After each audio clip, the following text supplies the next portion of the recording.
নমস্কার বন্ধুরা, মুনমুন কিচেনে আপনাদের সবাইকে স্বাগত। প্রতিদিনের মতো দেখুন আজকে এসেছি আবার একটা নতুন রেসিপি নিয়ে। মটরশুঁটি বা কড়াইশুঁটি শেষ হয়ে যাওয়ার আগে একবার এই রেসিপিটা ট্রাই করে দেখতে পারেন। এটা ইনস্ট্যান্ট তৈরি করা যায় আর খেতে কিন্তু ভীষণ সুস্বাদু হয়। এখন বাজারে কড়াইশুঁটি কিন্তু শেষের মাথায়, একবার এই রেসিপিটা অবশ্যই ট্রাই করে দেখতে পারেন। এটা খেতে যেমন সুন্দর, ভীষণ হেলদি আর স্বাস্থ্যের পক্ষে খুবই উপকারী। বাচ্চা থেকে বড় সবাই কিন্তু চেয়ে চেয়ে খাবে এই কড়াইশুঁটির রেসিপিটা। তো এই রেসিপিটা তৈরি করার জন্য আমি একটা বড় পাত্রের মধ্যে 1 কাপ নিয়ে নিলাম সুজি। আর যেহেতু 1 কাপ সুজি নিয়েছি আর ওই কাপের মাপ করে কিন্তু এখানে নিয়ে নেব 1 কাপ মতো জল। 1 কাপ সুজি আর 1 কাপ জল খুব ভালো করে মিশিয়ে সুজিটাকে কিন্তু একটু ভিজিয়ে নিতে হবে। 2 থেকে 3 মিনিট সুজিটা রেস্টে রেখে দিতে হবে। এতে দেখবেন সুজিটা কিন্তু সম্পূর্ণ জলটা টেনে নেবে আর সুজিটা খুব ভালো করে ভিজেও যাবে। এবারে এটাকে খুব ভালো করে মিশিয়ে নিয়েছি। এখন ঢাকনা দিয়ে রেস্টে রেখে দেবো 2 থেকে 3 মিনিট মতো। তো ওটা রেস্টে থাকতে থাকতে এখানে আমি নিয়ে নিয়েছি একটা বড় সাইজের গাজরের অর্ধেকটা, আর খোসা ছাড়িয়ে ভালো করে ধুয়ে নিয়েছি। আর একটা কাঁচা আলু নিয়েছি একদম ছোট সাইজের। এবারে একটা গ্রেটারের সাহায্যে এই আলু আর গাজরটাকে খুব সুন্দর করে গ্রেট করে নিতে হবে। আর গ্রেটারের এই ছোট গ্রেটারটাই নেবেন, তাহলে এই গ্রেট করা যে আলু আর গাজরটা খুব সুন্দরভাবে গ্রেট করা হবে। এখানে কিন্তু বড় যে গ্রেটারটা হয় সেটা দিয়ে গ্রেট করলে চলবে না, এইরকম ছোট গ্রেটারটা দিয়েই আলুটা আর গাজরটা গ্রেট করে নিতে হবে। তো এখানে দেখুন আমি কিন্তু আলুটাও গ্রেট করে নেব। এখন দেখুন আলুটা সম্পূর্ণ গ্রেট করে নিলাম অফ ক্যামেরাতে। আর এবারে আমি যে গাজরটা কেটে রেখেছি সেই গাজরটাও কিন্তু একই সঙ্গেই গ্রেট করে নিচ্ছি ওই গ্রেটারের সাহায্যে। আলু আর গাজরকে কিন্তু একসাথেই আমি গ্রেট করে নেব। তো সম্পূর্ণ রেসিপিটা অবশ্যই দেখবেন, কোথাও কোনো অংশে স্কিপ করবেন না। আর যদি স্কিপ করে দেন তাহলে আপনারা ভিডিওর অনেক অংশ মিস করে দেবেন, তাহলে পারফেক্টভাবে এই রেসিপিটা তৈরি করা যাবে না। এটা কিন্তু ইনস্ট্যান্ট তৈরি করা যায়, বাচ্চাদের টিফিন বক্সে আপনারা টিফিন হিসেবেও দিতে পারেন, অথবা স্কুল কলেজে টিফিন বক্সেও আপনারা এভাবে বানিয়ে দিতে পারেন। এবারে খুব সুন্দর করে আমি আলু আর গাজরটাকে ধুয়ে নিয়েছিলাম আর একটা বড় ছাঁকনির মধ্যে এটাকে কিন্তু ছেঁকে রেখেছি যাতে সম্পূর্ণ জলটা ঝরে যায়। আর এবারে আমি কিন্তু যতক্ষণ জল ঝরছিল ততক্ষণ আমি এখানে কড়াইশুঁটি নিয়েছি। আর কড়াইশুঁটিগুলোকে এবারে হামানদিস্তায় কিন্তু একটু থেঁতে করে নিয়েছিলাম। মানে খুব বেশি কিন্তু আমি থেঁতে করিনি, একটু কিন্তু গোটা গোটা রেখে থেঁতে করেছিলাম। এবারে জল ঝরে যাওয়া আলু আর গাজরটাকেও কিন্তু নিয়ে নিলাম একটা বড় পাত্রের মধ্যে। আর যে মটরশুঁটিগুলো আমি একটু হামানদিস্তায় গ্রেট করেছিলাম সেগুলোও কিন্তু নিয়ে নিয়েছি। এবারে এর মধ্যে দিয়ে দিলাম 1 চামচ গোটা জিরে, আর এর মধ্যে দিয়ে দেবো চিলি ফ্লেক্স ঝালের জন্য। আর আপনারা যদি বাচ্চাদের জন্য বানান তাহলে চিলি ফ্লেক্সটা একটু অ্যাভয়েড করে চলবেন। তো এখানে কাঁচা লঙ্কা তখন দিবেন। আর এখানে আমি দিয়ে দিলাম গুঁড়ো জিরে 1 চামচ, আর এখানে ধনিয়া গুঁড়ো দিলাম 1 চামচ। আর এর মধ্যে এখন দিয়ে দেব বিট লবণ। আমি কিন্তু নর্মাল যে লবণটা হয় সেটা ব্যবহার করছি না, বিট লবণ দিলে এই রেসিপির স্বাদটা কিন্তু দ্বিগুণ হয়ে যাবে। আর এখানে একটু দিয়ে দিলাম সামান্য অল্প পরিমাণে ঝাল লঙ্কার গুঁড়ো একটুখানি দিয়েছি, যেহেতু আমি চিলি ফ্লেক্স দিয়েছি। আর ফ্রেশ ধনেপাতার কুচো, সব কিছু উপকরণ এখন দিয়ে দিয়েছি। এবারে একটা চামচ দিয়ে খুব ভালো করে সব কিছু এখন সবজির মধ্যে মিশিয়ে নেওয়ার পালা। আর এবারে খুব ভালো করে মিশিয়ে নিতে হবে। আর যেহেতু ভেজিটেবলস দিয়ে তৈরি এই রেসিপিটা কিন্তু ভীষণই হেলদি হয় আর উপকারী হয়, বাচ্চাদের জন্য অনেক উপকারী। অনেকেই কিন্তু ছোটো বাচ্চারা গাজর খেতে বা কোনো সবজি খেতে পছন্দ করে না, তাদেরকে আপনারা এইভাবে বানিয়ে দিতে পারেন। আর বাড়িতে যদি আপনারা অন্য কোনো সবজি থেকে দিতে চান সেটাও কিন্তু এর মধ্যে অ্যাড করতে পারেন। তো এবারে সবজিটা ভালো করে মাখানো হয়ে গিয়েছে। এবারে আমি যে সুজিটা রেস্টে রেখেছিলাম, এখন দেখুন সুজিটা সম্পূর্ণ ফুলে গিয়েছে। আর যে পরিমাণ জলটা দিয়েছিলাম সুজি কিন্তু সম্পূর্ণ জলটা টেনে নিয়েছে। এবারে আমি যে সবজিগুলোকে ভালো করে মশলা মাখিয়ে রেখেছিলাম, এবার সমস্ত সবজিটাই এখন এই সুজির মধ্যে দিয়ে দিচ্ছি। আর এখন এর মধ্যে কোনো রকম জল ব্যবহার করবেন না, যেহেতু সবজির মধ্যে লবণ দিয়েছি এর মধ্যে থেকে কিন্তু অনেকটা জল বেরোবে বন্ধুরা, তাতেই কিন্তু পারফেক্টভাবে ডোটা তৈরি হয়ে যাবে। আর যদি এখন এখানে আপনারা জল দিয়ে দেন তাহলে কিন্তু ডোটা একেবারে পাতলা হয়ে যাবে, তাহলে পারফেক্টভাবে এই ডোটা তৈরিও হবে না। আর না, যে রেসিপিটা তৈরি করতে চাইছি সেটাও কিন্তু খুব একটা ভালো হবে না। তখন দেখুন এইভাবে কিন্তু খুব ভালো করে একটা চামচ দিয়ে সব কিছু উপকরণ এখন ভালো করে মিশিয়ে নিতে হবে। সুজি আর সমস্ত যে সবজিগুলো দিয়েছি সব সবজি ভালো করে একটা চামচ দিয়ে ঘোটানাটা করে মিশিয়ে নিচ্ছি।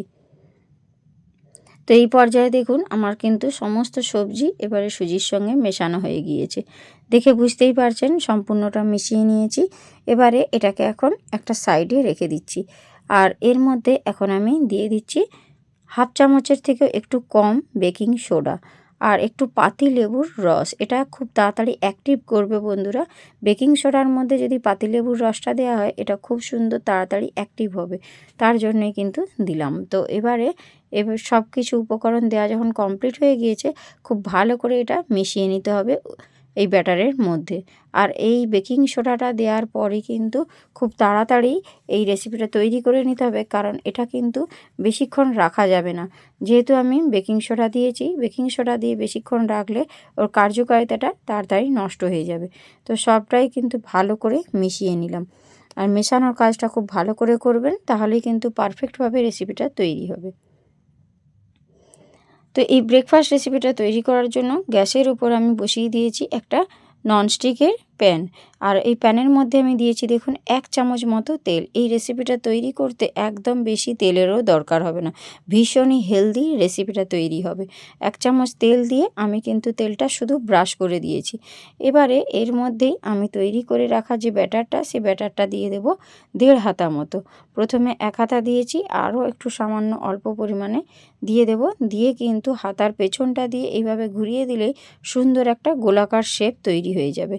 দেখুন একটু পাতলা করে এটা করবেন, তবেই কিন্তু খেতে ভালো লাগবে। এইভাবে কিন্তু হাতার পেছনটা দিয়ে এইভাবে চেপে চেপে দিলেই সুন্দর গোলাকার শেপও হয়ে যাবে। আর এটা একটু ছড়িয়ে দেবেন যাতে এটা একটু পাতলা হয়ে যায়। তো দেখুন এখন কিন্তু সম্পূর্ণটাই আমার গোল করে তৈরি করা হয়ে গিয়েছে। এবারে আমি এর ওপরে একটু ডেকোরেশন করে নেব, এর জন্য খেতে ভীষণ ভালো লাগবে। দিয়ে দিচ্ছি সামান্য পরিমাণে সাদা তিল আর একটু দিয়ে দেব পোস্ত। এই পোস্তটা আমি ওপর থেকে একটু ছড়িয়ে দিলাম। তিল আর পোস্তটা দিলে দেখবেন খেতে ভীষণ ভালো লাগবে। তো আমি যেমন এটা ওপর থেকে ছড়ালাম, আপনারা কিন্তু এই ব্যাটারটা দেওয়ার আগে প্যানের মধ্যেও কিন্তু এইভাবে ছড়িয়ে দিয়ে তারপর ব্যাটারটা দিতে পারেন। দিয়ে কিন্তু এটাকে আমি ঢাকনা দিয়ে দিলাম। ঢাকনা দিয়ে 2 থেকে 3 মিনিট রেখে দেব। তারপরেই দেখুন ওপরটা যখন এরকম শুকনো হয়ে আসছে, তখনই কিন্তু অপর সাইডটা উল্টে দেব। তো তার আগে একটুখানি তেল দিয়ে দেব, যাতে এটা খুব ভালো করে ভাজা হয়। যেহেতু আমি প্রথমে তেলটা শুধু ব্রাশ করে দিয়েছিলাম, তার জন্য আরও 1 চামচ এখন তেল দিলাম। তেল দিয়ে উল্টে পাল্টে কিন্তু এটাকে সুন্দর করে ভেজে নিতে হবে। আর এইভাবে অপর সাইডটা উল্টে দেব। উল্টে দিয়ে কিন্তু আবারও আমি ঢাকনা দিয়ে দেব। তাহলে সমস্ত সবজিগুলো সুন্দরভাবে সুসেদ্ধও হবে আর পারফেক্টভাবে এই ব্রেকফাস্ট রেসিপিটা তৈরি হবে। তো এবারে দেখুন আমি কিন্তু ঢাকনাটা খুলে দিয়েছি আর উল্টে পাল্টে কিন্তু আমি সুন্দর করে এটাকে ভেজে নিচ্ছি।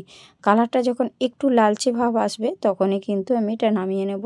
আর গ্যাসের ফ্লেমটা একদম লো ফ্লেমে রেখেই কিন্তু এই ব্রেকফাস্ট রেসিপিগুলোকে ভেজে নেবেন, তাহলে ভেতর থেকে কাঁচা থাকবে না, ভেতরটাও সুন্দরভাবে ভাজা হয়ে যাবে। যেহেতু এগুলো একটু মোটা মোটা হয়, তার জন্য কিন্তু হাই ফ্লেমে নয়, লো ফ্লেমে রেখে এইভাবে চেপে চেপে এগুলোকে ভেজে নিতে হবে। তো এই পর্যায়ে দেখুন সুন্দরভাবে আমার কিন্তু একটা ব্রেকফাস্ট রেসিপি তৈরি হয়ে গিয়েছে। এটাকে আমি কিন্তু নামিয়ে নেব। এর থেকে কিন্তু বেশি ভাজার কোনো দরকার নেই। এবারে আমি একই রকমভাবে আবারও একটা ভেজে আপনাদেরকে দেখিয়ে দিচ্ছি। তবে প্রথমেই যেটা বলেছিলাম, আমি সামান্য 1 চামচ তেল দিয়েছি আর তেলটাকে দিয়ে এভাবে শুধু ব্রাশ করে নেব। আর এবারে আমি কিন্তু ফ্রাই প্যানের মধ্যেই একটুখানি সাদা তিল আর একটুখানি পোস্ত ছড়িয়ে দিচ্ছি। এটা আপনারা ওপরেও দিতে পারেন বা প্যানের ওপরে এইভাবে ছড়িয়ে দিয়ে তারপর কিন্তু ব্যাটারটা দিতে পারেন, যেটা আপনাদের ইচ্ছা। আমি 2 রকমভাবেই আপনাদেরকে দেখিয়ে দিলাম, যেটা আপনাদের সুবিধা মনে হবে আপনারা ঠিক সেইভাবেই করবেন। আবারও 1 হাতা পরিমাণ আমি ব্যাটার দিয়েছি, দিয়ে ব্যাটারটা খুব সুন্দর করে ছড়িয়ে দিলাম। আর ছড়িয়ে দিয়ে সুন্দর করে গোলাকার একটা শেপ দিয়ে দেব। আর একটু পাতলা হলে কি হয়, খেতে ভালো লাগবে আর ভেতরের সমস্ত সবজিগুলোও সুসেদ্ধ হবে। আমি কিন্তু স্প্যাচুলা দিয়ে এইভাবে সমান করে নিচ্ছি বন্ধুরা। একটু অসমান হয়েছিল, তাই স্প্যাচুলা দিয়ে এইভাবে একটু চেপে চেপে দিলে জিনিসটা দেখতেও বেশ সুন্দর হবে আর একদম সাইজ হবে পারফেক্ট গোলাকার। তো এইভাবে দেখুন আমি একদম সুন্দর করে গোলাকার শেপ দিয়ে দিলাম। আর এখনই দেখুন উপরটা কিন্তু সুন্দরভাবে শুকনো হতে শুরু করে দিয়েছি। আর উপর থেকে আমি কিন্তু আবারও সাদা তিল আর একটু পোস্ত ছড়িয়ে দিলাম। এটা সম্পূর্ণ অপশনাল, আপনারা চাইলেও দিতে পারেন, না চাইলে নাও দিতে পারেন, তাতে স্বাদের কোনো পরিবর্তন হবে না। তবে খেতে কিন্তু বেশ ভালোও লাগবে, দেখতেও কিন্তু বেশ ভালো লাগবে।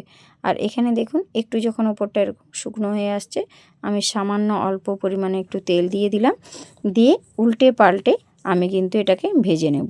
দেখুন অপর সাইডটা উল্টে দিচ্ছি। সাদা তেল দিয়ে যে কোনো নাস্তা বা রেসিপি তৈরি করলে খেতে ভীষণ ভালো লাগে। তো আপনারা না চাইলে নাও দিতে পারেন। তো এখানে দেখুন আমি ঢাকনা দিয়ে দিয়ে কিন্তু উল্টে পাল্টে এটাকে ভেজে নিচ্ছি। আর দেখুন একটুখানি উপর থেকে তেল ছড়িয়ে দিলাম যাতে এটা ভালো করে ভাজা হয়। আর তেলটা দিয়ে এভাবে শুধু একটু ব্রাশ করে দিলাম, দিয়ে এটাকে কিন্তু উল্টে পাল্টে ভালো করে ভেজে নেব। একটু লালচে করে ভেজে নিতে হবে বন্ধুরা। এটা ভীষণই হেলদি একটা রেসিপি, বানানোও কিন্তু খুবই সোজা। দেখুন হাতের কাছে যা ছিল উপকরণ দিয়ে কিন্তু আমি তৈরি করলাম। আর এখন কিন্তু বাজারে কড়াইশুঁটি শেষের দিকে এসেছে। তো এখন যদি কড়াইশুঁটি দিয়ে এরকম একটা রেসিপি বানানো যায় তা ভীষণই হেলদি হবে। আপনারা তো কড়াইশুঁটির অনেক রকম রেসিপি খেয়েছেন, একবার এই রেসিপিটা ট্রাই করে দেখতে পারেন। তো দেখুন একই রকমভাবে এটাও তৈরি হয়ে গিয়েছে, আমি এটা তুলে নিলাম। কালারটা দেখে বুঝতে পারছেন ভীষণ সুন্দর হয়েছে। একই রকমভাবে আমি বাকি সবগুলোই তৈরি করে নিয়েছি। এখানে দেখুন আমি 3টে মতো তৈরি করেছি, তৈরি করে আপনাদের কাছে পরিবেশন করছি। এগুলো কিন্তু এমনি শুধু মুখেই খাওয়া হয়ে যায়, এগুলোর জন্য কোনো রকম তরকারি বা সসের প্রয়োজন হয় না। তবুও আমি কিন্তু একটু সস দিয়েই পরিবেশন করব আপনাদের কাছে। আপনারা চাইলে এটা কিন্তু এমনিও খেতে পারেন। দেখুন দেখতে কতটা সুন্দর হয়েছে, আর কালারটা দেখেই বুঝতে পারছেন দুটো সাইড দেখুন সুন্দর ভাজাও হয়ে গিয়েছে। আমি একটু কেটে আপনাদেরকে ভেতরটা দেখিয়ে দিচ্ছি, আর একটু সস দিয়েই পরিবেশন করছি। আপনারা চাইলে এগুলো শুধু মুখেও খেতে পারেন। তো আজকের এই রেসিপিটা কার কার ভালো লাগলো অবশ্যই জানাবেন। তো আজকের মতো আমি ভিডিওটা এখানেই শেষ করছি। আসি, টাটা।